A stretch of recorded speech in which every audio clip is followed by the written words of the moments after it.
আয়ারল্যান্ডের বিপক্ষে 2 ম্যাচের টেস্ট সিরিজ শুরু করেছে বাংলাদেশ। নিজের 100তম টেস্টের মাইল ফলক পূর্ণ করার অপেক্ষায় থাকা মুশফিকুর রহিমের জন্য এই সিরিজটি বিশেষ। এর আগে মিস্টার ডিফেন্ডেবল উইকেটের পেছনে একটি রেকর্ড হাতছাড়া করেছেন।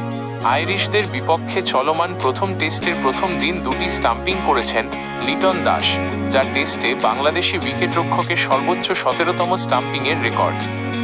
এতদিন পর্যন্ত টেস্টে সর্বোচ্চ 15 স্টাম্পিংয়ের রেকর্ডটি ভাগাভাগি করছিলেন লিটন ও মুশফিক। আজ মঙ্গলবার উইকেটের পেছনে 2বার স্টাম্প ভেঙে পূর্বসূরিকে ছাড়িয়ে গেলেন লিটন। সারাদিনে যদিও তার আর সরাসরি কোনো উইকেটে অবদান রাখা হয়নি। এর আগে জুনে শ্রীলঙ্কার বিপক্ষে গল টেস্টে মুশফিকের সমান 15তম স্টাম্পিং করেছিলেন লিটন। 3 সংস্করণ মিলিয়ে অবশ্য বাংলাদেশের হয়ে সর্বোচ্চ স্টাম্পিংয়ের রেকর্ডটা মুশফিকের দখলে। তিনি 101টি স্টাম্পিং করেছেন।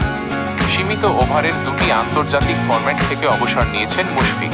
টেস্টের দুয়ার খোলা রাখলেও লিটন থাকলে ওই অভিজ্ঞ তারকা উইকেটের পেছনে কম দাঁড়ান। ফলে লিটনকে ফের ছাড়িয়ে যাওয়ার সুযোগটা মুশফিকের সামনে কমই। 3 ফরম্যাট মিলিয়ে স্টাম্পিংয়ে মুশফিকের পর দ্বিতীয় সর্বোচ্চ সংখ্যাটা 44 খালেদ মাসুদ পাইলটের। লিটন 34 আছেন 3 নম্বরে। কেবল টেস্টের হিসাবে সাবেক অস্ট্রেলিয়ান উইকেটরক্ষক বব ওল্ডফিল্ড সর্বোচ্চ 52 বার স্টাম্পিং করেছেন।